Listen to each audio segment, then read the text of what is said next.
Price Lord. Christ media YouTube ചാനലിലൂടെ ദൈവത്തിന്റെ വചനം ശ്രവിക്കുന്ന എല്ലാ പ്രിയപ്പെട്ടവർക്കും വീണ്ടും വരുന്നവനായ യേശുക്രിസ്തു നാമത്തിലെ സ്നേഹത്തെയും വന്ദനം അറിയിക്കുന്നു. ഇന്നത്തെ ചിന്തയ്ക്ക് ആധാരമായി എടുത്തിരിക്കുന്ന വേദഭാഗം സങ്കീർത്തനങ്ങൾ 147 വാക്യം പറയുന്നു, മൃഗങ്ങളും കരയുന്ന കാക്ക കുഞ്ഞുങ്ങൾക്കും അതിൻ്റെ ആഹാരം നൽകുന്ന ദൈവം. ഇവിടെ സങ്കീർത്തനക്കാരനായ ദാവീദ് പറയുകയാണ്, കരയുന്ന കാക്ക കുഞ്ഞുങ്ങൾക്കും മൃഗങ്ങൾക്കും ഹല്ലേലൂയ ദൈവം ആഹാരം നൽകുന്നു. ഹല്ലേലൂയ വനത്തിലെ അല്ലെങ്കിൽ കാട്ടിലെ മൃഗങ്ങൾക്ക് വേണ്ടിയും ഹല്ലേലൂയ തള്ളക്കാക്കകൾ മറന്നുപോയ അല്ലെങ്കിൽ ഭക്ഷണം കൊടുക്കുവാൻ താമസിച്ചു പോയ ആ കരയുന്ന ആഹാരത്തിന് വേണ്ടി കരയുന്ന കാക്ക കുഞ്ഞുങ്ങൾക്ക് ആഹാരം കൊടുക്കുന്ന ദൈവമാണ് നമ്മുടെ ദൈവം.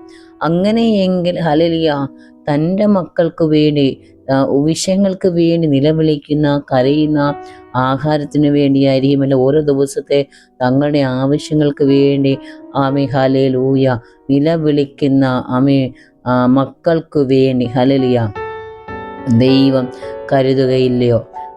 ഇവിടെ ഹല്ലേലൂയ മൃഗങ്ങളെ കുറിച്ചും കരയുന്ന പക്ഷികളെ കുറിച്ചും എടുത്ത് കർത്താവ് പറയുമ്പോൾ ദൈവം നിർമ്മിച്ച മനുഷ്യന് വേണ്ടി ദൈവത്തിൻ്റെ സാദൃശ്യ രൂപത്തിലും നിർമ്മിച്ച മനുഷ്യന് വേണ്ടി കർത്താവ് കരുതാതിരിക്കത്തില്ല. ദൈവത്തിൻ്റെ മക്കൾക്ക് വേണ്ടി ദൈവം കരുതാതിരിക്കത്തില്ലയോ?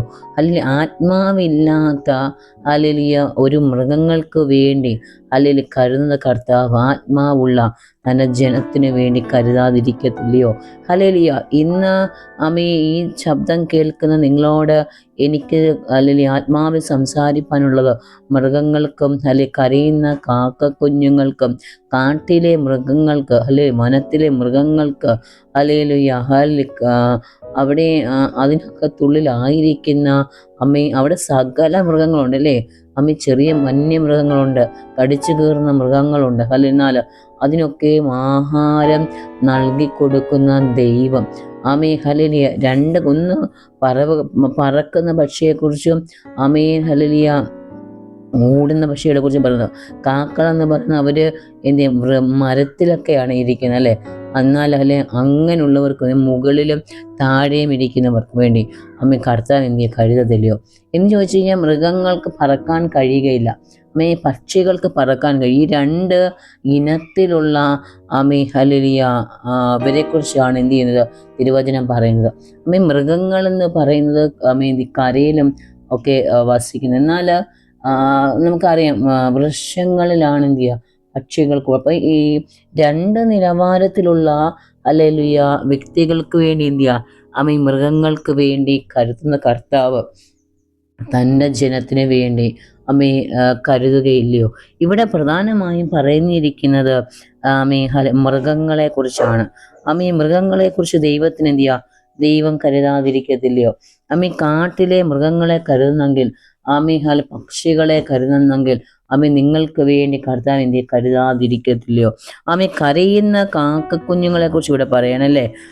ഹല്ലേലൂയ പക്ഷികൾ ആഹാരത്തിന് വേണ്ടി അവർ നിലവിളിക്കുകയാണ്. അവർക്ക് വിശപ്പിന് വേണ്ടി അവർ ശബ്ദമുണ്ടാക്കുക. അങ്ങനെയെങ്കിൽ ഓരോ ആവശ്യത്തിന് വേണ്ടി ഹല്ലേലൂയ ദൈവത്തിൻ്റെ സന്നിധിയിൽ ആ പക്ഷികൾ ദൈവത്തെ നമുക്കറിയാം. പാട്ടുകാരൻ പറയുന്ന പോലെ അതിരാവിലെ തിരുസന്നിധിയ പക്ഷികൾ ഹല്ലേലൂയ അവർക്കറിയാവുന്ന ഹല്ലേലൂയ ശബ്ദത്തിൻ്റെ ദൈവത്തെ സ്തുതിക്കാറുണ്ട് അല്ലേ. അങ്ങനെ സ്തുതിക്കുന്ന ഹല്ലേലൂയ പക്ഷികൾക്ക് ദൈവം തക്ക സമയത്ത് തീൻ കൊടുക്കുന്നു എന്നാ പറയുന്നത്.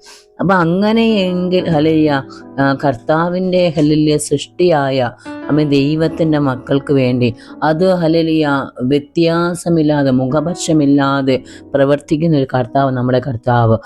ഇവിടെ മൃഗങ്ങളെ പക്ഷികളെ കുറിച്ച് പറയുമ്പോൾ ഏത് മനുഷ്യരും ഏത് നിലവാരത്തിലുള്ള മനുഷ്യരാണെങ്കിലും ഏത് സാഹചര്യത്തിൽ ജീവിക്കുന്നവരാണെങ്കിലും കറുത്തവരെന്നോ വെളുപ്പനെന്നോ വ്യത്യാസമില്ലാതെ നിങ്ങൾ ഏത് ഹല്ലേലൂയ ഹല്ലേലൂയ ഏതിലായിരിക്കുന്നുവോ ഹല്ലേലൂയ അവർക്ക് വേണ്ടി കരുതുന്നൊരു ദൈവമാണ് നമ്മുടെ കർത്താവ്. ഹല്ലേലൂയ ഇവിടെ പറയാം ദൈവം സകല അധികാരിയാണ്. ഹല്ലേലൂയ മനുഷ്യന്റെ ഹൃദയത്തെ അറിഞ്ഞ് പ്രവർത്തിക്കുന്ന ദൈവമാണ് നമ്മുടെ കർത്താവ്.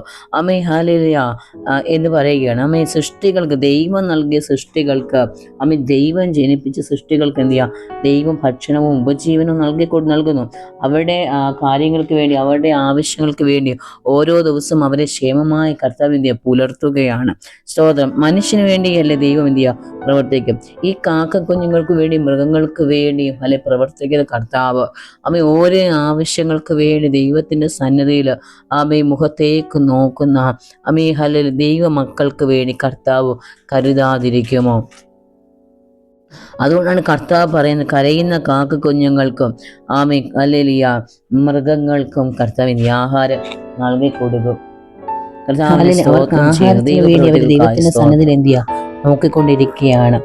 അവർ കരഞ്ഞുകൊണ്ടിരിക്കുകയാണ്. കരയുന്ന കുഞ്ഞുങ്ങൾക്ക് ആഹാരം എന്ത് ചെയ്യുക, ദൈവം കൊടുക്കുന്നു. ദൈവം താനുണ്ടാക്കി നിർമ്മിച്ച സകല സൃഷ്ടികൾക്കും ആഹാരം എത്തിച്ചു കൊടുക്കുകയാണ്. അവൻ ദൈവത്തെ കാത്തിരിക്കുകയാണ്. ഇവിടെ പറയുന്നത്, കരയുന്ന കാക്കക്കുഞ്ഞ് ഇര കിട്ടാൻ ദൈവത്തോട് നിലവിളിക്കുമ്പോൾ ദൈവം അവർക്ക് ആഹാരത്തെ എത്തിച്ചു കൊടുക്കുന്നു എന്ന.